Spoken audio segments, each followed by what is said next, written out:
নমস্কার। তৃতীয় পরিসরের আয়োজিত লোককথা সিরিজের আজকের আড্ডায় আপনাদেরকে স্বাগত। আমরা সবাই জানি যে এই মাসের প্রথম দিনে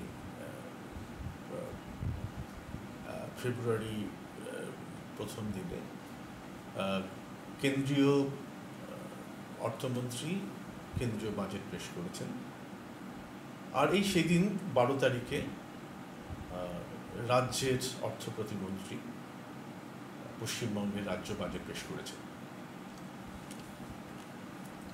তো এই বাজেটকে ঘিরে সাধারণ মানুষের নিত্যদিনের প্রয়োজন এই নিয়েই মোটামুটি আমরা আলোচনা করতে চেষ্টা করব।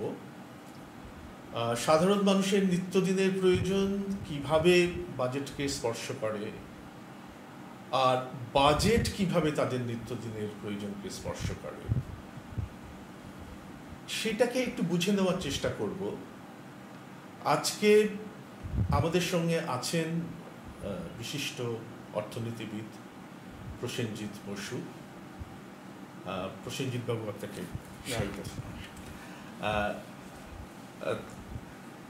উনি অর্থনীতিবিদ শুধু তাই নয়, তিনি গণপরিসরের একজন সক্রিয় ব্যক্তিত্ব। আপনারা অনেকেই সেটা হয়তো জানেন। তো আমরা প্রথমে যেটা বুঝে নেওয়ার চেষ্টা করছি সেটা হচ্ছে যে এই কেন্দ্রীয় বাজেট দিয়ে শুরু করা যাক, কেননা সেটাই সারা দেশকে জড়িয়ে থাকে বেশি করে। তো এই বাজেট স্পিচ আমরা যেটা দেখেছি, তার একদম শেষের দিকে মন্ত্রী যে কথাটা বলেছেন যে আয়কর সংক্রান্ত ছাড়, এবং এই ছাড় নিয়ে কি ছাড় হয়েছে সেটা অনেকেই আমরা যারা আয়কর দিই আর কি, তারা মোটামুটি হিসেব টিসেব কষে বুঝে গেছি যে বেশ ভালো রকমই একটা সুবিধা হচ্ছে আমাদের। তো এখন কথাটা হচ্ছে যে এই যে ছাড়টা দেওয়া হলো আয়করদাতাদের, সেটা আমরা জানতে পারলাম যে মধ্যবিত্তদের একটা সুবিধে তাতে হলো, এবং এই ছাড়ের ফলে তাদের যে ডিসপোজেবল ইনকাম যেটাকে বলে সেটা তাদের বাড়বে, এবং তাতে তারা খরচা করবেন বেশি, এবং তাতে দেশের উৎপাদন বাড়বে, মানে যেটাকে আমরা জিডিপি বলি আর কি, দেশের অভ্যন্তরীণ উৎপাদন বাড়বে, তাতে আয় বাড়বে, কর্মসংস্থান হবে, যেটা নিয়ে একটা সমস্যা অনেকদিন ধরে আমাদের আছে বলা হচ্ছে। তো এইভাবে একটা ভাবার ব্যাপার আছে। এখন প্রথম কথাটা যেটা আমরা আপনার কাছ থেকে একটু বুঝে দিতে চাইবো, সেটা হচ্ছে যে এই যে কর ছাড়ের যে গল্পটা আর কি, তো সেখানটা আমরা দেখছি যে গত বছরে যে ব্যবস্থাটা ছিল সেটা বছরে 7 লক্ষ যাদের আয় তাদেরকে কোনো কর দিতে হতো না, আর এই বছরে সেটা বাড়িয়ে 12 লক্ষ করা হয়েছে। তো এটাকে যদি আমরা মানে মাসের হিসেবে আনি, তাহলে আগে যাদের মোটামুটি 58,000 টাকার বেশি আয়, তাদের 58,000 টাকা মতো যাদের আয়, তাদের কর দিতে হতো না, আর এখন সেটা বেড়ে দাঁড়ালো 1 লক্ষ টাকা। এখন দেশের যে মাথাপিছু আয়, গড় আয় যেটাকে বলি, সেটা এখন আমরা যদি হিসেব করে দেখি, যারা হিসেব করেছেন, আপনিও মোটামুটি একটা হিসেব নিশ্চয়ই আপনারও আছে, যে মোটামুটি আমরা 20,000 মাসে বছরে 2 লাখ টাকার কম আমাদের দেশের মাথাপিছু। তো সেই 20 লাখ টাকা হচ্ছে, মানে যদি আমরা ধরে নিই মোটামুটি 20-21,000 টাকা, 20-21,000 টাকা মাসিক আয় গড় পর্দা। সেখানে ছাড় পাচ্ছেন তার থেকে প্রায় 5 গুণ যারা আয় পায় তারা, আর তার আগেও যারা আগের বছরেও যারা ছিলেন তারাও, তার মানে ব্যাপারটা যেটা দাঁড়াচ্ছে যে গড় পর্দা আয় যাদের, তারা আগেও কর দিতেন না, আর এবারেও দেবেন না। এবার সেইটাকে যদি আমরা দেখি যে এই কারা কারা আয় করে, বিভিন্ন শ্রমিক শ্রেণীর কথা যদি দেখি, তাহলে সব থেকে ভালো অবস্থায় যারা মানে রেগুলার ওয়েজ এমপ্লয়মেন্টে আছে, তো তাদেরও হিসেব এইবারেই ইকোনমিক সার্ভেতে যেটা দেখিয়েছে ওই 20,000 মাসে এরকম একটা পার হেড এরকম। আর যারা সেলফ এমপ্লয়েড তাদের অনেকটা কম, 13,000 সামথিং। আর যারা ক্যাজুয়াল তাদের তো প্রত্যেক দিনের কাজ, সুতরাং সেটা আমরা যদি ধরেও নিই যে সারা মাসই তারা রোজগার করে, তাহলে সেটা 12,000 সামথিং। মোদ্দা কথা, গড়পড়তা শ্রমিক তারা আগেও কর দিতেন না, তাদের আয় এতই কম যে তারাও কর দিতেন না, এখনো কর দেবেন। তাহলে সাধারণ যে মানুষ, মানে যারা কাজ করে খান, আমরা যাদেরকে আশপাশে দেখি রাস্তাঘাটে কাজ করে খাচ্ছেন, তারা তার মানে এই কর ছাড়ে কোনোভাবেই অ্যাফেক্টেড হচ্ছেন না। আর আমরা যদি মানে দেশের ওই আয় স্তরগুলোকে দেখি, তাহলে যেটা দেখব যে মানে 50% মানুষেরই মাসিক আয় 5,000 টাকার আশপাশে। আর তার থেকে আগে যে 40%, মাঝ মধ্যবর্তী যে 40%, তাদের আয় ওই 20,000 আশপাশে ঘোরাঘুরি করছে। তার মানে মূলত 10% যে লোক, প্রথম 10% যে লোক, তাদের আয় হচ্ছে এখানে বিচার্য আয় ছাড়ের দিক থেকে। না, আমার মনে হয় পরিস্থিতিটা আরেকটু জটিল। আমার যদি ইনকাম ট্যাক্সের তথ্য দেখা যায়, আমি দেখেছি তথ্যটা, ইনকাম ট্যাক্সের আমাদের কেন্দ্রীয় সরকার দীর্ঘদিন ধরেই দাবি করছেন যে ইনকাম ট্যাক্সের রিটার্নের সংখ্যা আমাদের দেশে বিশালভাবে বাড়ছে, এবং সেটাই আমাদের দেশে গ্রোয়িং মিডল ক্লাস বা মধ্যবিত্তের সংখ্যা বৃদ্ধি হচ্ছে বলে একটা প্রমাণ হিসেবে দেখানো হচ্ছে। কিন্তু যে কথাটা কেন্দ্রীয় সরকার বলছে না, সেটা হলো যে আমাদের দেশে এখন মোটামুটি 7 থেকে 8 লক্ষ ইনকাম ট্যাক্স রিটার্ন, ব্যক্তিগত ইনকাম ট্যাক্স রিটার্ন ফাইল হচ্ছে প্রতি বছর, কিন্তু তার মধ্যে পজিটিভ ট্যাক্স দিচ্ছে এই সংখ্যাটা, মানে ওই ক্যাটাগরির পার্থক্য আছে যে কে কীভাবে ট্যাক্সটা দেয়। মোটামুটি আপনি ধরে রাখুন 2,80,00,000 থেকে 3,10,00,000 এর মধ্যে, মানে 3 কোটির আশেপাশে এই সংখ্যাটা। তাহলে আসলে 3 কোটি মানুষ তো জনসংখ্যার 10% হলো না। এরা হচ্ছে আমাদের দেশের এই মুহূর্তে জনসংখ্যা, আমরা চীনকে ছাড়িয়ে গেছি, আমরা পৃথিবীর সব থেকে বড় জনবহুল দেশ ভারতবর্ষ, তো আমাদের জনসংখ্যা 140 কোটির বেশি।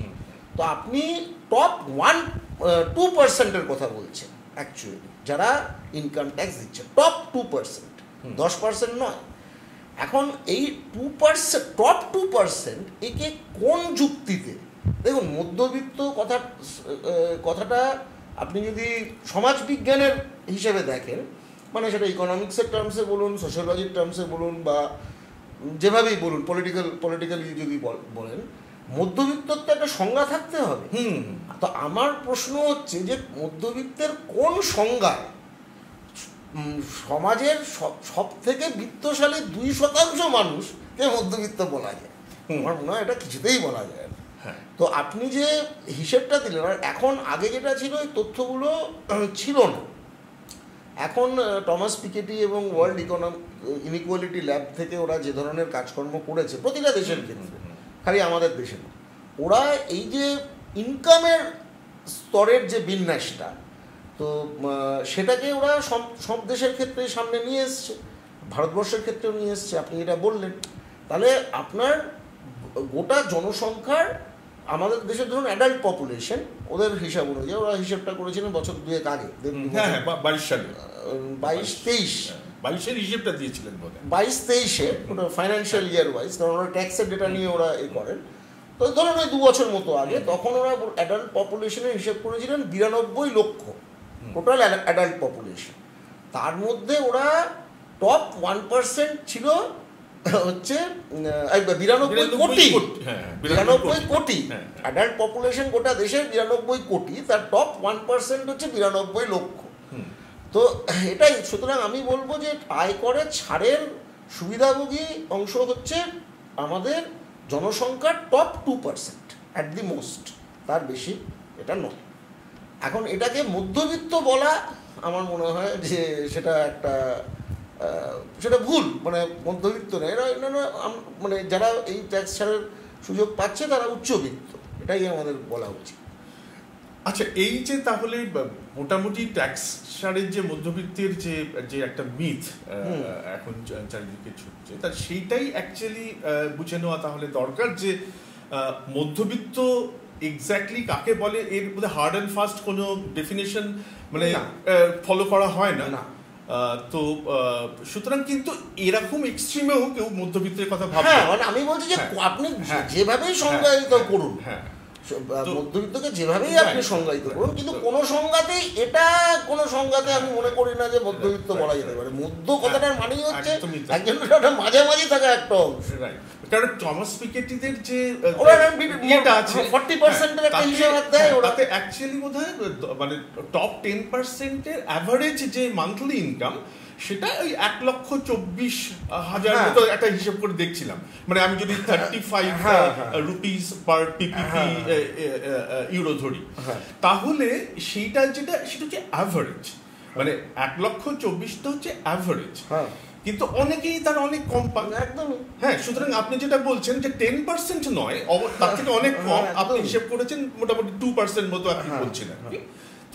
তো এইটা যারা সুযোগটা পেল, এইবারে আমরা যদি ধরে নিই যে এই সুযোগ নিয়ে তারা বাজারে যাবে এবং জিনিসপত্র কিনতে যাবে, এখন কথাটা হচ্ছে এইটা কতটা ফলপ্রসূ হবে টু বুস্ট ইফেক্টিভ কনজাম্পশন, যেটা এটাই হলো সবথেকে বড় প্রশ্ন। আপনি নিশ্চয়ই দেখেছেন, আপনি তো পুরো বিতর্কটা দেখছেন, যে সংসদে ভাষণের সময় এই প্রশ্নটা ভূতপূর্ব অর্থমন্ত্রী যিনি ছিলেন কংগ্রেসের, তিনি তখন এসব কথা বলতেন না, কিন্তু এখন বলছেন দেখে আমার ভালো লাগলো। তিনি এই কথাটা খুব পরিষ্কারভাবে বলেছেন, চিদম্বরম সাহেব, এবং উনি পরিষ্কার করে যেটা বলেছেন সেটাই বাস্তব। যে দেখুন, কনজাম্পশন এটা ঘটনা যে একদম উচ্চবিত্ত যে শ্রেণী, তাদের আপনি যদি পুরো পরিমাণটা দেখেন, মানে ব্যক্তিগতভাবে তাদের পরিমাণটা দেখেন, তাদের ভোগ স্বভাবতই অনেক বেশি, এবং তারা যেটাকে বলে ধরুন তারা গাড়ি কেনে, বা তারা এফএমসিজি যেটাকে বলে আর কি, ফাস্ট মুভিং কনজিউমার গুডস, তো এর যে বাজারটা সেটা এই অংশটাই চালায়, সে বিষয়ে কোনো সন্দেহ নেই। কিন্তু এই অংশের ভোগ ব্যয়ের পরিমাণ গোটা দেশের যদি আপনি ভোগ ব্যয় দেখেন, তার একটা খুবই ক্ষুদ্র অংশ। আমাদের দেশটা একটা বিশাল দেশ, বিশাল এত বড় একটা জনসংখ্যার দেশ, এবং এর অধিকাংশ মানুষ হচ্ছে গরিব, যেটা আপনি বলছেন স্বল্প আয়ের। আমাদের মানে মাথাপিছু আয় যেটা, সেটাও আমাদের গড় আয় আসলে নয়। আমাদের মাথাপিছু আয় জিডিপি নিয়ে অনেক বিতর্ক আছে, জিডিপির মাথাপিছু আয়টাও সঠিকভাবে হয় কিনা, কারণ মাথাপিছু আয়ের মধ্যে তো আদানির এবং আম্বানির ঢুকে আছে। এবং আপনি যদি এই যে মানে ইনইকুয়ালিটিটা যদি দেখেন, 50% লোক তো ওই সামান্য পাচ্ছে, সেটা মিডিয়ান আয়টা হলে বোধহয় তাও একটা এর অনেক রকমের আছে। দেখুন, মোটামুটি ভাবে আপনি যদি দেখেন, আমাদের দেশে এখন শ্রমজীবী মানুষের মধ্যে যারা একদম মানে মানে হতদরিদ্র নয়, সেই অংশটাও মোটামুটি ওই 10 থেকে 15,000 টাকার মধ্যে তাদের মাসিক আয় পরিবারগতভাবে। আর যদি আপনি দরিদ্র অংশের মধ্যে যান, বিশেষত গ্রামীণ অংশের মধ্যে, তারা 10,000 টাকাও খুব বেশি, মানে বহুলাংশ 10,000 টাকার অনেক নিচে আছে, মাসিক 10,000 টাকার অনেক নিচে আছে। এইটা হচ্ছে, অথচ তাদের ভোগ ব্যয় কিন্তু দেশের অর্থনীতির ভোগ ব্যয়টা তাদের ভোগ ব্যয় চলছে। যারা উচ্চবিত্ত তাদের ভোগ ব্যয়ের একটা বড় অংশ, ধরুন আমি আমাদের প্রোডাকশন সিস্টেমটা, কারণ আমাদের দেশের গত 30 বছরে 3 দশকে, উদারীকরণের 3 দশকে অবশ্যই অর্থনৈতিক বৃদ্ধির হারটা বেড়েছে, কিন্তু আমাদের অর্থনীতির যে স্ট্রাকচারটা তৈরি হয়েছে সেটার সাথে, আমি ভারতের সাথে যে অর্থনীতিটার সবথেকে বেশি তুলনা করা যায় সাইজে, খুব বেশি অর্থনীতি তুলনা করা যায় না, কারণ এত জনসংখ্যার দেশ পৃথিবীতে আর কটা আছে, কিন্তু আপনি যদি চীনের সাথে তুলনা করেন, চীনে ওরাও আর্থিক সংস্কার এনেছে, আর্থিক সংস্কার করেছে। ওরা ম্যানুফ্যাকচারিং এবং শিল্পোৎপাদনের বৃদ্ধিটার ওপরে ভিত্তি করে তাদের অর্থনৈতিক বৃদ্ধি হয়েছে। আমাদের অর্থনৈতিক বৃদ্ধিটা মূলত হয়েছে পরিষেবা ক্ষেত্রকে ভিত্তি করে। তো এই যে আপনি এই অংশটার কথা যদি বলেন, তাদের ভোগ ব্যয় বাড়বে, তাদের ভোগ ব্যয় যদি ধরুন স্মার্টফোনের বিক্রি বেড়ে গেল আমাদের দেশে, তাহলে এই যে স্মার্টফোনটা আমাদের দেশে বিক্রি হচ্ছে তার অধিকাংশটা হয় একদম ডিরেক্টলি ইম্পোর্ট করা এবং হয়তো চীন থেকেই ইম্পোর্ট করা, আর নয়তো ইম্পোর্ট করে এখানে অ্যাসেম্বল করা। তাহলে এই যে ডিমান্ডটা বাড়লো, এই ডিমান্ডটার কিন্তু তাতে কর্মসংস্থানটা চীনে বাড়বে, ওটা ভারতবর্ষে বাড়বে না, কারণ আমরা তো তাদের থেকে আমদানি করছি। তাহলে কিন্তু আমাদের গরিব মানুষের হাতে যদি 2 পয়সা বেশি যায়, ধরুন গ্রামের কৃষকটা যদি 2 পয়সা বেশি পেল, আমার 100 দিনের কাজের যে শ্রমিক সে যদি 2 পয়সা বেশি পেল, আমার যে শহরের যে শ্রমজীবী মানুষ আছে, অসংগঠিত ক্ষেত্র, মূলত আপনি জানেন আমাদের দেশে অসংগঠিত ক্ষেত্রে 80% বেশি মানুষ অসংগঠিত ক্ষেত্রে, তো তাদের যদি 2 পয়সা যদি বেশি হয়, সেই যে ভোগ ব্যয়টা সৃষ্টি হয় সেটার কিন্তু তারা বিদেশের থেকে আমদানি করা জিনিসের প্রতি তাদের কোনো আসক্তিও নেই, তারা প্রয়োজনও তাদের পড়ে না। তারা হচ্ছে আমাদের দেশে একটু খাবার বেশি খাবে, হয়তো জুতোটা কিনবে, পোশাক কিনবে, আরও 5টা জিনিস কিনবে, সাবান কিনবে, তেল কিনবে, এবং এটার ফলে অর্থনীতির যে স্টিমুলাসটা সেটা অনেক বেশি হবে। তো সেটা করতে গেলে ইনকাম ট্যাক্স দিয়ে তো আপনি সেটা করতে পারেন না। সেটার জন্য যেটা করা দরকার ছিল, সেটা হচ্ছে কি ইনডাইরেক্ট ট্যাক্স, অর্থাৎ জিএসটি। সমস্ত কিছুর উপর জিএসটি এখন লাগু হয়, খালি আপনার পেট্রোল ডিজেলের ক্ষেত্রে এখনও এক্সাইজ ডিউটিটা রেখে দিয়েছে। তাহলে পেট্রোল ডিজেলের উপরে বিশাল হারে এক্সাইজ ডিউটি নেওয়া হয়, সেখানে একটু কমানো যেত। পেট্রোল ডিজেলের একটু যদি দাম যদি কমতো, তাহলে অনেক কিছুর দামের ওপরে তার প্রভাব পড়তো, কৃষিক্ষেত্রে তার প্রভাব পড়তো, মানুষের হাতে একটু বাড়তি টাকা আসতো। জিএসটির হার যদি কমতো, সাধারণ মানুষের কথা বলছে, যে বটম 50%, মিডল 40%, তাদের হাতে টাকা আসতো। আমার মনে হয় যে সেটা করলে যথার্থ অর্থে ভোগ ব্যয় বৃদ্ধি হতো। এটা খালি আমি বলছি না, আজকে সবাই, আমার ধারণা অপোজিশন অন্তত সবাই এই কথাটা বলছে, কিন্তু অর্থমন্ত্রী তো এটা করে দিয়েছেন, এখন ওনাকে এটা জাস্টিফাই করতে হবে। আমার মনে হয় যে এটা অ্যাকচুয়ালি ডিমান্ডে খুব বেশি জেনারেট করবেও না, কারণ নিজে বাজেটের বক্তৃতাতেই উনি যে হিসেবটা দিয়েছেন, উনি 1 লক্ষ কোটি টাকার বলছেন যে কম, মানে রেভিনিউ ফরগন, মানে এই ছাড়টা দিয়ে উনি 1 লক্ষ কোটি টাকা ধরুন উচ্চ মধ্যবিত্তদের হাতে দিলেন।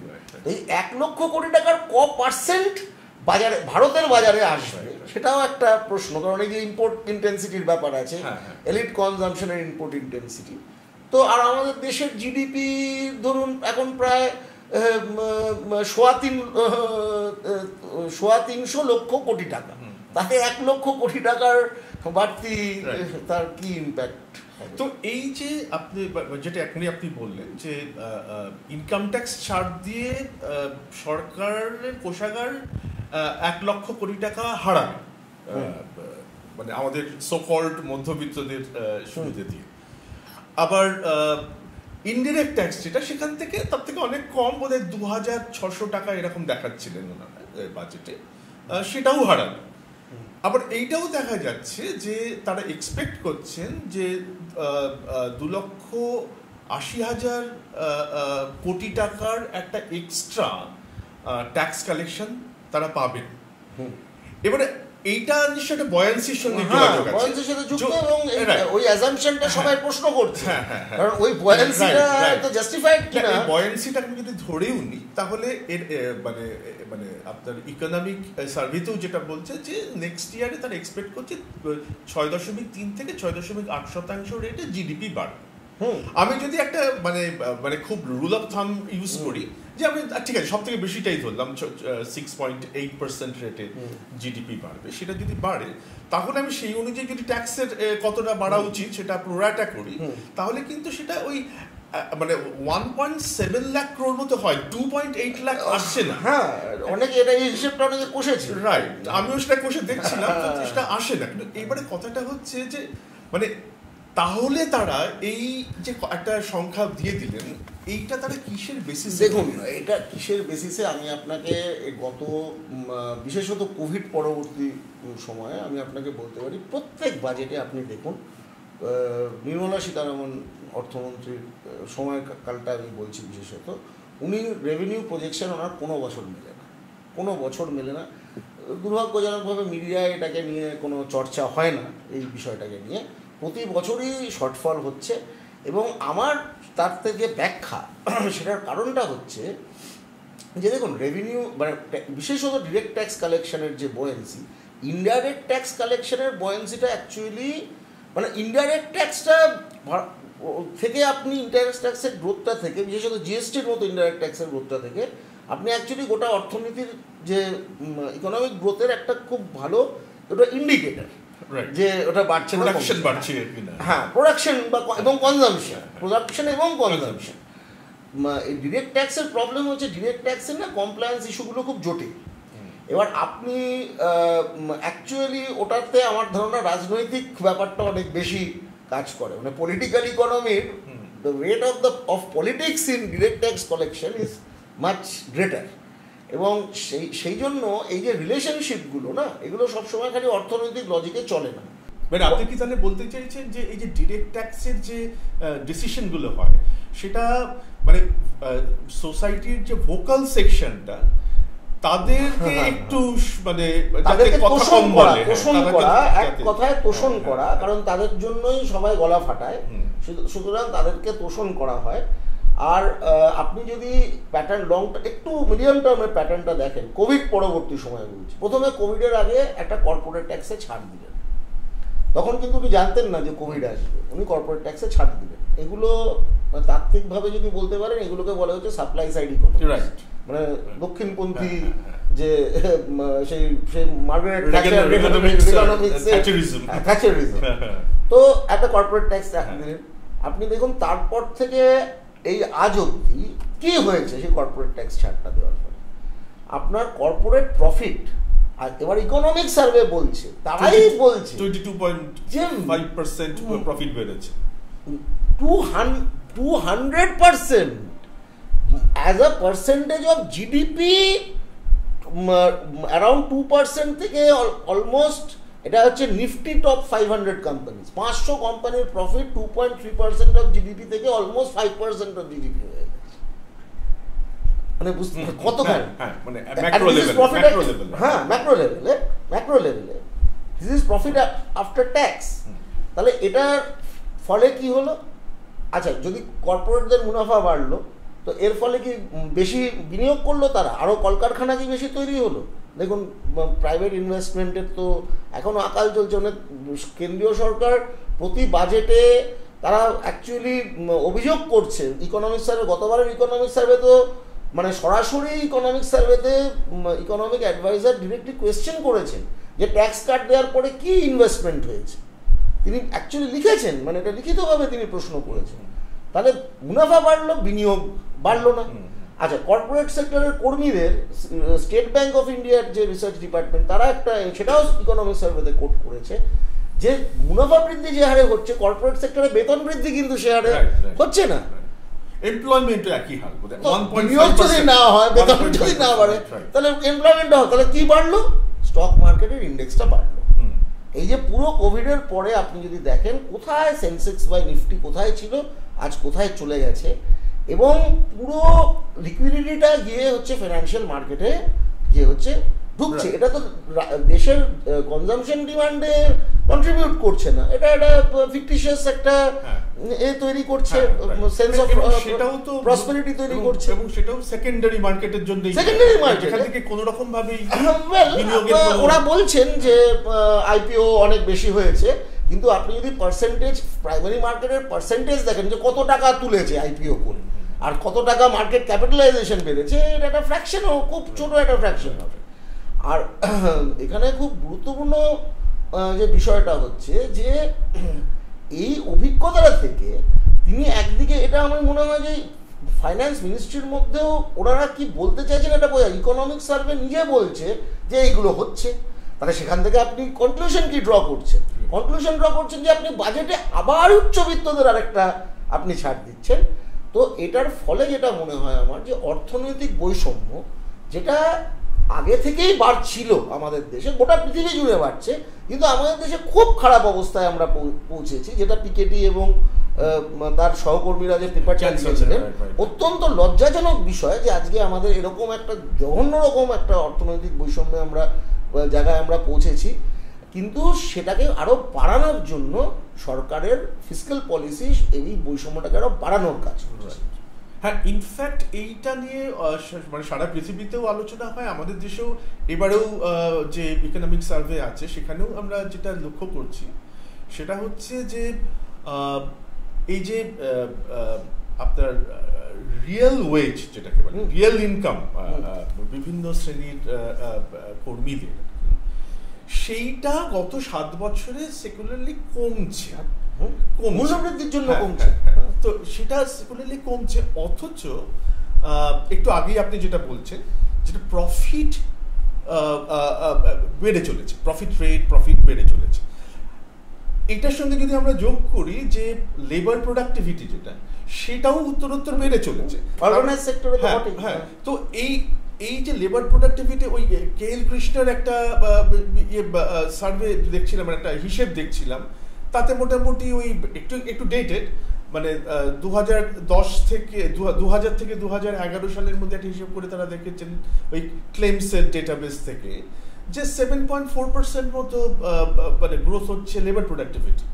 আমি যদি এটাকে জেনারেলাইজ করি যে লেবার প্রোডাক্টিভিটি বাড়ছে, তাহলে আমরা এক্সপেক্ট করবো কি না রিয়েল ওয়েজও বাড়বে, তাদের শেয়ার হিসেবে তাদের বাড়া উচিত, কিন্তু হচ্ছে ঠিক তার উল্টো, সুতরাং যে ডিফারেন্সটা মুনাফা নিয়ে নিচ্ছে। এবং মানে এটার সঙ্গে আপনি যেটা বললেন আর কি, যে এটাকে অ্যাগ্রাভেট করছে বাজেট এবং অন্যান্য সরকারি ডিস্ট্রিবিউশন, আয়ে এবং সম্পদের পুনর্বন্টন, যেটা distribution of wealth and income, সেটা রাষ্ট্রের, কারণ একটা পুঁজিবাদী বাজার অর্থনীতিতে বৈষম্য বাড়াটা হচ্ছে পুঁজিবাদী অর্থনীতির স্বাভাবিক প্রবণতা।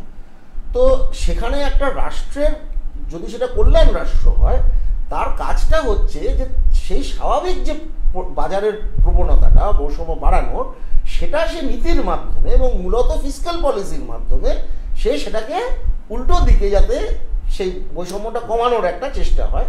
এখন ঠিক উল্টো হচ্ছে, তারা সেটাকে আরো বাড়ানোর তারা চেষ্টা করছে। এবং আমার মনে হয় যে এটার ডিরেক্ট যে ইম্প্যাক্টটা হচ্ছে, যেটা নিয়ে অনেক এখন দেখুন গোটা পৃথিবী জুড়েই আমার মনে হয় এই বিষয়টাই, মানে রাজনীতি নিয়ে আমরা অনেক কথা বলছি, কিন্তু এই কথাটা ক্রমেই মানুষকে বলতে বাধ্য হবে যারা এখনো বুঝতে পারছেন না যে জবলেস গ্রোথ হচ্ছে এই নিওলিবারাল যে পুরো এজের সব থেকে বড় কন্ট্রাডিকশন হয়ে দাঁড়াচ্ছে জবলেস গ্রোথ। ইনফ্যাক্ট এই ইকোনমিক সার্ভের একদম লাস্ট যে চ্যাপ্টারটা ছিল সেটা হচ্ছে এআই নিয়ে চ্যাপ্টারটা। তো এআই তো এলে কি হবে, সে তো একটা অন্য গল্প শুরু হবে, কিন্তু এটা ছাড়াই যা কাণ্ড করছে আর কি, না AI is part of the problem. কিন্তু যাই হোক, এটা আমরা এআই এর বিষয়ে একটা অন্য একটা অনেক লম্বা আলোচনা। কিন্তু আমি আপনাকে যেটা আমাদের দেশের অভিজ্ঞতাটা বলতে পারি, দেখুন সমস্ত যে রাজনৈতিক সমস্যাগুলো আজকে আমরা দেখছি, এবং আপনি গোটা বিশ্বে দেখুন, এই যে ডোনাল্ড ট্রাম্প যেগুলো করছেন, বা আমেরিকা, পশ্চিম ইউরোপে যে অভিবাসী বিরোধী যে একটা অভিবাসনের বিরুদ্ধে একটা এক ধরনের বর্ণবিদ্বেষ, এক ধরনের আমাদের দেশে সেটা বর্ণ থেকে ধর্ম সাম্প্রদায়িক এটা বেশি, এর সব কিছুর মূলে কিন্তু আছে হচ্ছে আমাদের বেকারত্ব, বা বেকারত্বের আমাদের দেশে না বেকারত্বের ট্রান্সলেশনটা আনএমপ্লয়মেন্টে করা উচিত নয়, কারণ আমাদের দেশটা পাশ্চাত্যের মতো নয়, আমাদের দেশে আনএমপ্লয়মেন্টের কোনো অ্যালায়েন্স নেই। তাহলে আমি আনএমপ্লয়েড হওয়া মানে আমি অ্যাকচুয়ালি ভিখিরি, বা আমি মরে যাওয়ার থ্রেশহোল্ডে দাঁড়িয়ে আছি। আসলে যেটা কথা বলা উচিত সেটা হচ্ছে আন্ডার এমপ্লয়মেন্ট। এবং ইকোনমিক সার্ভে গতবার একটা স্পষ্ট তথ্য তারা তাদের হিসেব মতো দিয়েছে, তথ্যটা ভুল খুব একটা নয়, মানে হিসেবটা তারা বৈজ্ঞানিকভাবে করেছেন। প্রতি বছর অকৃষি ক্ষেত্রে 80 লক্ষের কাছাকাছি, 80 লক্ষ ধরুন, নতুন কর্মসংস্থান যদি সৃষ্টি করা যায়, তবে আমাদের প্রতি বছর, অর্থাৎ প্রতি বছর 80 লক্ষ নতুন যুব সমাজের, মানে ধরুন ওই 16-17 বছরের বা 18 বছরের ইয়াং ওয়ার্কার হয় পড়াশোনা শেষ করে বা যারা ড্রপ আউট লেবার ফোর্সে ঢুকছে, তাহলে তাদের 80 লক্ষ আমার প্রতি বছর গোটা দেশে কর্মসংস্থান হলে আমি ফুল এমপ্লয়মেন্টে হচ্ছে থাকবো অকৃষি ক্ষেত্রে। কিন্তু কারণ কৃষি ক্ষেত্রে এমনি আমার সারপ্লাস লেবার, ওখান থেকে তো আমাদের শ্রমিক বার করতে হবে। তো এবার সেই হিসেবে ওরা গতবার বললো যেটা করবে, এবার তার 80 লক্ষের মধ্যে কত বছর কত লক্ষ হলো সেই হিসাব তো আর তারা দিচ্ছে না। তো কি হচ্ছে, এই পুরো ইয়াং জেনারেশন যারা গ্রামে হোক শহরে হোক, আধা শহর মফস্বল সর্বত্র কাজের হাহাকার, এবং এখান থেকেই তৈরি হচ্ছে অর্থনৈতিক বৈষম্য। কারণ তারা কোনো রেগুলার এমপ্লয়মেন্ট পাচ্ছে না, তারা কোনো না কোনো ইনফর্মাল একটা সেক্টরে কাজ করছে এবং তাদের আয় একটা কোনো রকম, আর সেখানে সারপ্লাস লেবার হলেই যেটা হবে ওয়েজ কমে যাবে, মূল্যবৃদ্ধি আছে, রিয়েল আয় হচ্ছে কমে যাবে, তাহলে তাদের অর্থনৈতিক অধঃপতন হবে, যেটা গোটা দেশ জুড়ে সেটা হচ্ছে। এবং সেই অর্থনৈতিক অধঃপতনের ফলে, অবনতির ফলে যে যুব সমাজের মধ্যে যে ক্ষোভ তৈরি হচ্ছে, যে হতাশা তৈরি হচ্ছে, সেটাকে বিভিন্ন রকমের রাজনৈতিক দলগুলো নানা রকম মানে তাদেরকে ব্যবস্থার বিরুদ্ধে যাতে তারা না যায়, তাদেরকে একে অপরের বিরুদ্ধে হচ্ছে লেলিয়ে দিচ্ছে। হিন্দুদেরকে বোঝানো হচ্ছে মুসলমানদের জন্য তোমার এই অবস্থা হচ্ছে, উঁচু জাতকে বোঝানো হচ্ছে যে নিচু জাতকে রিজার্ভেশন দেওয়া হচ্ছে বলে তোমার এই অবস্থা হচ্ছে। তো এই যে রাজনীতিটাও আমরা দেখছি, এর কারণ হচ্ছে এই অর্থনৈতিক যে দিশা, নীতির যে দিশা এবং অর্থনৈতিক যে পুঁজি সঞ্চয়নের প্রক্রিয়াটা যেভাবে আমাদের দেশে এখন চলছে, এই দুটো মিলে রাষ্ট্রের নীতি এবং পুঁজিবাদী উন্নয়নের যে প্রক্রিয়া আমাদের দেশে চলছে, সেটা এই পরিস্থিতিটাকে অর্থনৈতিক বৈষম্য, কর্মসংস্থানহীন অর্থনৈতিক বৃদ্ধি এবং তার ফলে একটা সামাজিক অস্থিরতা এবং একটা দক্ষিণপন্থার রাজনৈতিক দক্ষিণপন্থার উত্থানের প্রেক্ষাপট হচ্ছে তৈরি করছে।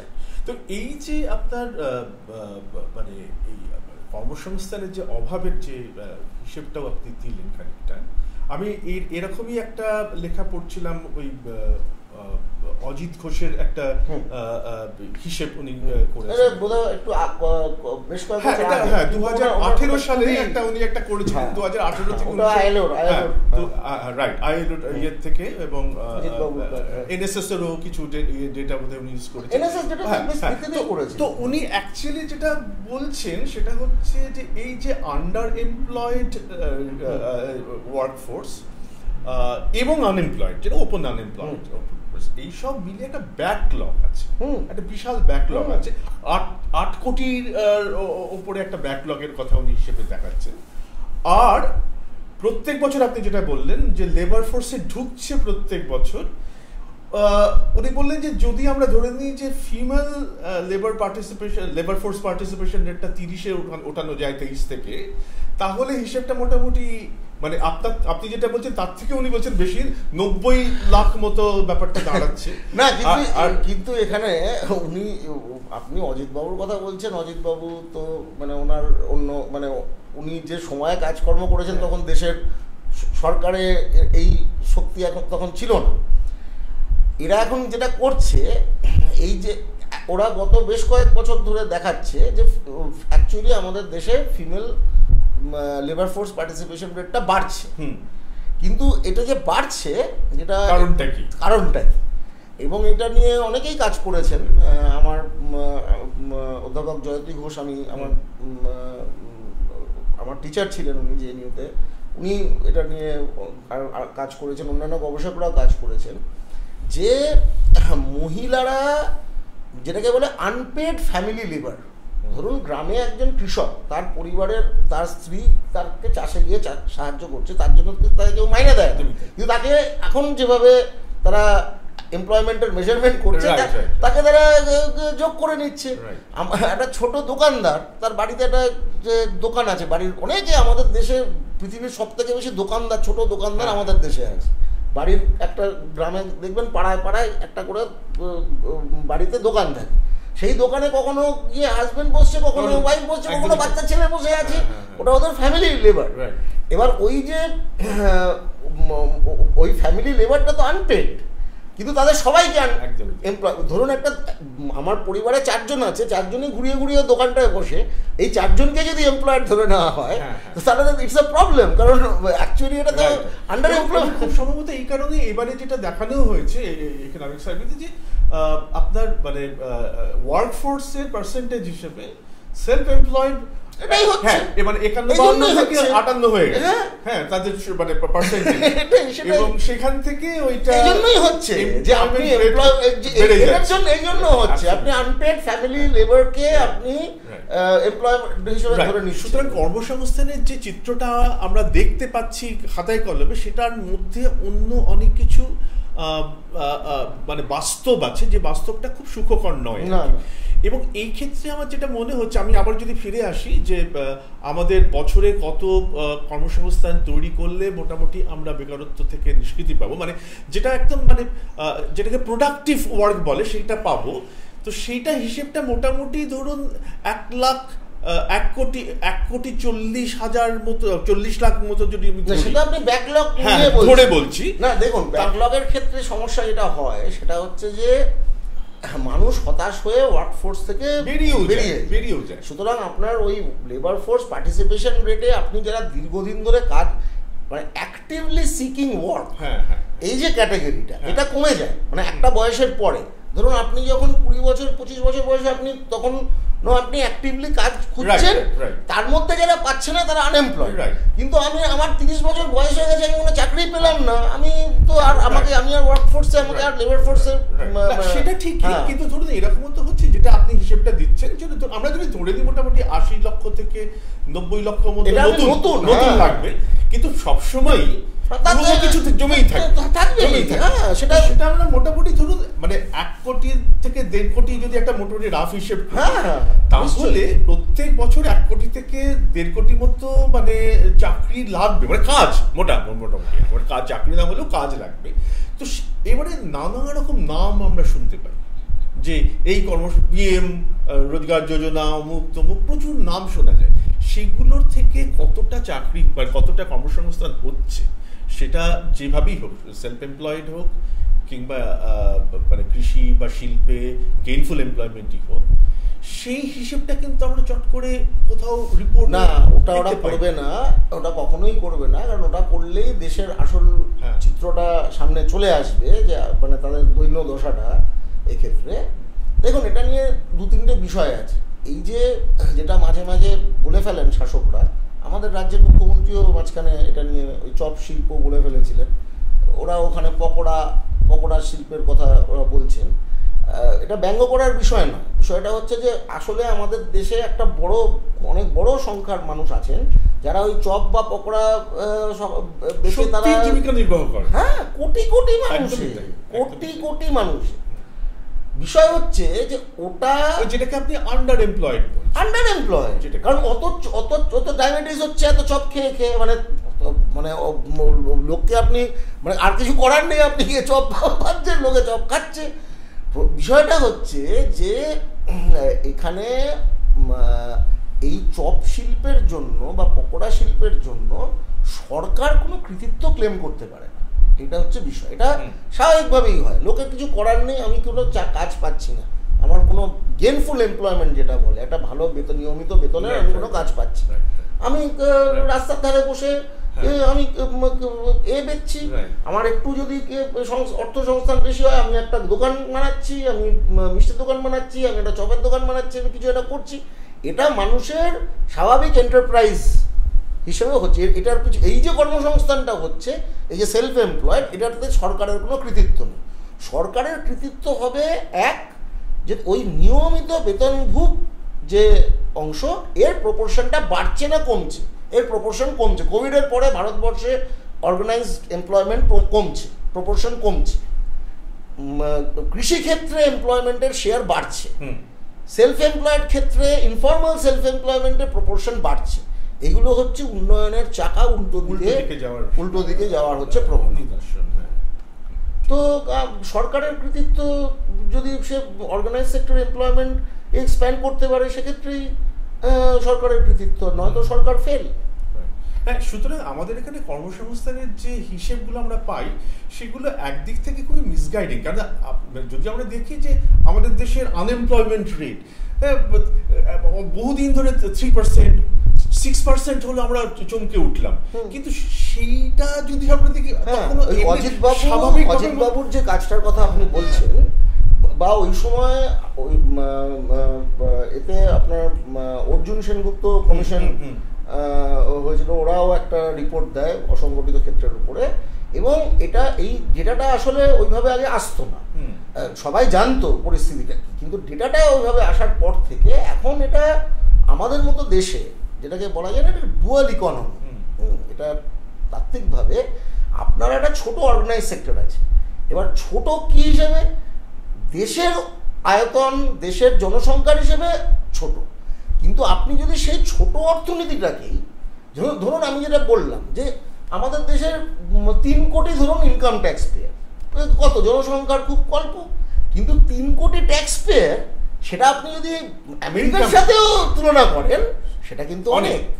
তাহলে কি হচ্ছে, দেশের মধ্যে একটা দেশ হয়ে গেছে, একটা ছোট দেশ আছে, সেটা খুব সচ্ছল অর্থনৈতিক, আর তার চারপাশ ঘিরে একটা সমুদ্র আছে যেটা হচ্ছে দারিদ্র এবং পশ্চাৎপদতার অন্ধকারে ডুবে আছে, শিক্ষা নেই, কর্মসংস্থান নেই। এখন প্রশ্নটা হচ্ছে যে এটা আদৌ সাস্টেনেবল কিনা এবং কি ধরনের অর্থনৈতিক ভবিষ্যতের দিকে আমরা যাচ্ছি। রাইট। তো এইখানে যে সমস্যাটার কথা, মানে এই যে এত বিশাল একটা জব ক্রিয়েশনের প্রয়োজন, এই কথাটা যে বারে উঠে আসছে, তো এইখানে আমি মনে হচ্ছে হঠাৎই যে ওই মানে কল্যাণ সান্যাল উনি যেটা বলেছিলেন আর কি, যে একটা প্রিমিটিভ অ্যাকুমুলেশন ইউরোপে যখন হয়েছিল, তখন সেখান থেকে তো একটা রিজার্ভ আর্মি অফ লেবার একটা তৈরি হয়, কিন্তু তার উপরেও একটা জিনিস হতে পারতো, যেটা হয়নি ফরচুনেটলি এই কারণে যে অনেক অভিবাসী লোক আমেরিকা, অস্ট্রেলিয়ায় চলে গেছিল, মানে এইসব যুদ্ধ হয়েছিল, অনেক লোক মারা গেছিল, প্রচুর ফ্যামিনে মারা গেছিল, তো এই সব মিলিয়ে মোটামুটি মানে 13 কোটি লোক মারাই গেছিল বা বিদেশে চলে গেছিল। তো এই সমস্যাটা হতো, ওরা এড়াতে পেরেছিল। আমাদের সময় প্রিমিটিভ অ্যাকুমুলেশন যখন সময় এলো আমাদের, তখন এই লোকগুলো উৎখাত হলো, কিন্তু যাবে কোথায়? এরা এই প্রোডাকশন প্রসেসের মধ্যেও ঢুকতে পারছে না, হ্যাঁ, এবং এদেরকে কোনোভাবে অ্যাকোমোডেট করতে হচ্ছে, এবং সেই অ্যাকোমোডেট করা অনেক সময় ইলিগালিও হচ্ছে, যেটা পার্থ চ্যাটার্জিও বলছেন বারে।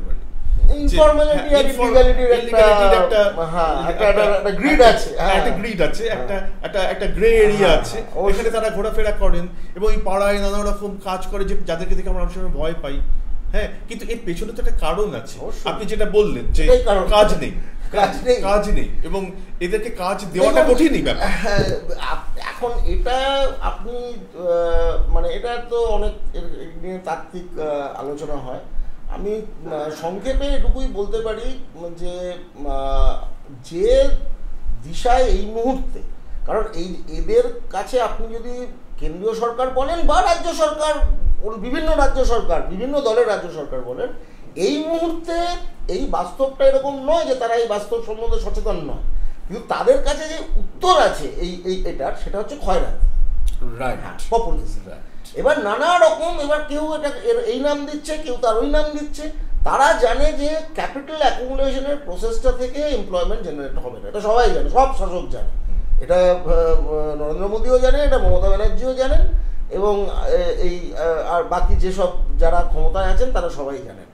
তাই তারা বিভিন্ন রঙের, বিভিন্ন নামের, বিভিন্ন ধরনের, বিভিন্ন অ্যামাউন্টের তারা খয়রাতি দিচ্ছে, খয়রাতি দিয়ে মানুষগুলোকে ভাসিয়ে রাখা হচ্ছে, যাতে এবং তাদের যে ক্ষোভটা, সেই ক্ষোভটাকে খানিকটা প্রশমন করার চেষ্টা হচ্ছে। আমার মতে এইটা খুব বেশি দিন চলবে না, হয়তো এখনো চলছে, এটা কিন্তু খুব বেশি দিন চলবে না। এবং যে নীতি আপনি নিচ্ছেন, গোটা পৃথিবীর অভিজ্ঞতা এটা দেখাচ্ছে যে আজকে এই নীতি মানুষ আর মানে এটার এই নীতির অভিমুখের একটা পরিবর্তন মানুষ চাইছে। সেই পরিবর্তনের আকাঙ্ক্ষাটা যে সবসময় একটা প্রগতিশীল ভাবে বেরিয়ে আসছে তা না, খুব প্রতিক্রিয়াশীলভাবেও বেরিয়ে আসছে। অন্য দেশের প্রতি, অন্য জাতির প্রতি, অন্য বর্ণের প্রতি, ধর্মের প্রতি এটা ঘৃণার মধ্যে দিয়ে বেরিয়ে আসছে। কিন্তু এটা পরিষ্কার যে এই ব্যাপারটা মানুষ আর খুব বেশি, এই যে এই গ্লোবালাইজেশন, লিবারালাইজেশন, উদার অর্থনীতি, বাজারমুখী অর্থনীতি, একটা ক্লান্তি এসে গেছে মানুষের, এবং এর থেকে একটা বিকল্প পথ কিন্তু মানুষ খুঁজছে, পাচ্ছে যে তা না এই মুহূর্তে। মানে ওই অ্যান্টোনিও গ্রামশির মতো করে বলতে হয়, the old world has died but the new is yet two B born.